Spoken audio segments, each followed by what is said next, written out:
দর্শক বন্ধুরা, প্যারাডাইস স্পোর্টসে স্বাগত। আর আমি এই মুহূর্তে রয়েছি যুবভারতী ক্রীড়াঙ্গন স্টেডিয়ামে। আর এখানে আগামীকাল চেন্নাই এফসির বিরুদ্ধে খেলতে নামবে মোহনবাগান।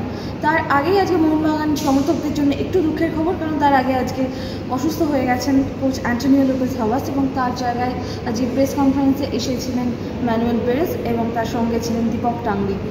এবং তারা এসে জানালেন যে হাভাস অসুস্থ, এই গরমের জন্য তিনি কিছুটা আনইজি ফিল করছেন, সেই জন্যই আসতে পারেননি। আজকে হাভাস থাকবেন না অনুশীলনেও, এবং তার জায়গায় আজকে ম্যানুয়েল পেরেজই অনুশীলন করাবে পুরো টিমকে। এবং কালকে হাভাস থাকবেন কি থাকবেন না সেই বিষয়ে এখনও নিশ্চিতভাবে কিছু জানার নেই, তবে সম্ভবত হাভাস থাকবেন। Coach is okay. He has a cold. He doesn't feel well, and to be ready for tomorrow is better to rest today, but nothing serious. আপনারা সকলেই জানেন যে সাহালের চোট রয়েছে, সাহাল থাকবেন না এই ম্যাচে। But if Sahal is not there, we have another 21 players that could do their job, and we trust on them 100%. We are a team where we depend on all the players, not only one player.